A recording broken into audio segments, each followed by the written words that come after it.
Bleep, bleep, bleep, bleep. Yeah, guess what? That's all, folks. Follow the science. That's what we're told nonstop by these people. And when the scientists tell us to reopen schools, they backpedal. Here to discuss more on why the administration and other state and local officials are now backpedaling. I think I know why. It's due to pressure, but we're going to get to that. Joining me now, Max Nelsen, Director of Labor Policy at the Freedom Foundation. Max, thanks for coming on the program. How are you? I'm doing great, Dan. Thanks for having me. So I have my own personal thoughts, but I'm going to ask you, what do you think one of the biggest reasons are that the Biden administration and then folks like, I don't know, the mayor of Chicago or New York or these other major cities run by Democrats aren't willing to push the unions to say, get back in school, like they've done in Florida, Indiana, and other states, and the kids are back and there's no massive outbreak? So what would be that reason? I'm wondering, Max, can you fill us in? Oh, absolutely. I'd be happy to. You know, what we're seeing play out in states like California and major cities like Seattle and Chicago, as you mentioned, in New York, is teachers' unions flexing their political muscle. These are the places where public sector labor organizations, government unions have the most political influence. And they're viewing the COVID-19 pandemic as essentially a strike that the unions didn't have to call. Teachers are out of the classroom. Now the unions get to dictate what are the terms under which we'll allow our teachers to come back and reopen schools for in-person instruction. And so those demands are, vary across the country depending on what the local teachers union wants. Maybe it's defunding police, maybe it's universal government-run health care, maybe it's shutting down charter schools or private schools, which unions see as a threat to their public school monopoly. But clearly they're trying to leverage the pandemic for their own political interests and their own power. Yeah, just like the politicians did with the lockdowns, they played politics with people's lives. Now they're playing politics with our kids' education and future. And I can tell you, I am steaming mad because of it. So let's dig a little deeper here, Max.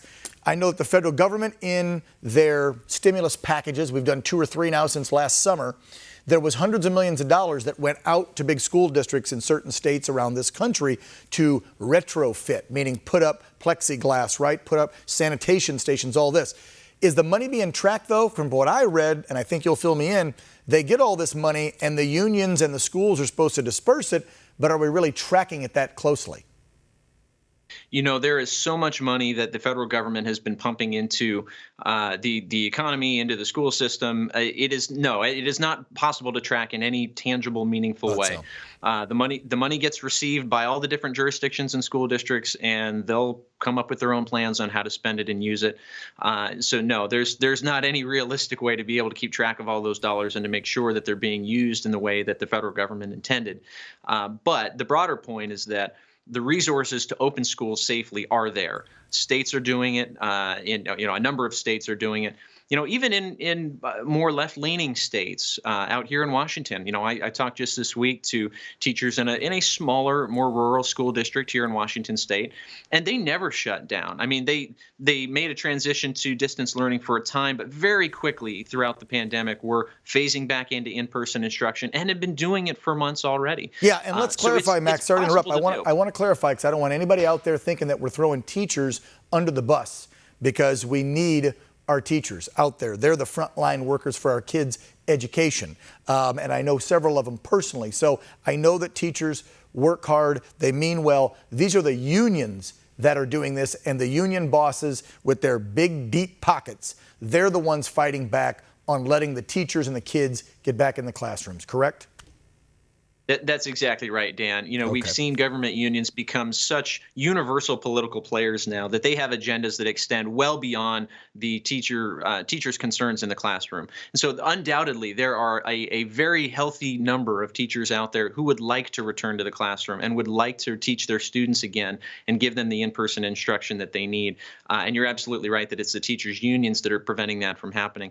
But that's one of the reasons as the Freedom Foundation has been so focused on helping teachers understand that they don't have to support the unions financially anymore. Any public school teacher in the country has the right, because of a Supreme Court decision several years ago, to resign their union membership and stop financially supporting the union as a way of expressing their displeasure and their disappointment with union leadership getting in the way of them teaching their students.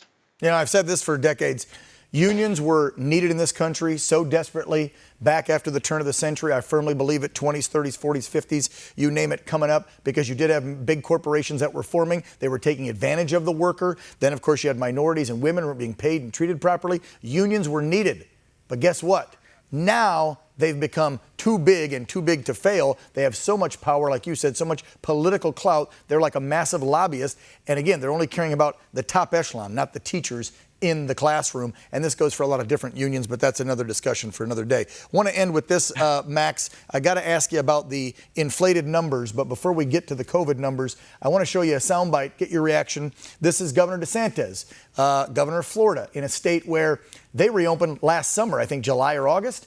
They had a small spike, but since then, nothing big through the fall and winter. They got their kids back in the class this fall. Everything seems to be running smoothly. Get your thoughts on and your reaction on this clip. Go ahead, guys.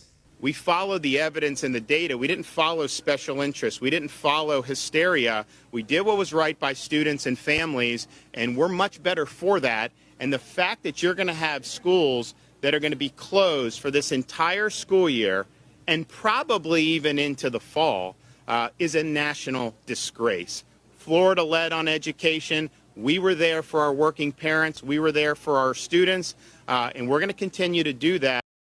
It is a national disgrace, Max. We should follow the science. I'll end on this and get your final thoughts. We saw that state of Colorado and other states are coming forward. Some coroners are coming forward, having the guts to step up and say, these numbers are inflated. It's not 445,000 dead of COVID because they're reporting died with and died from as the same.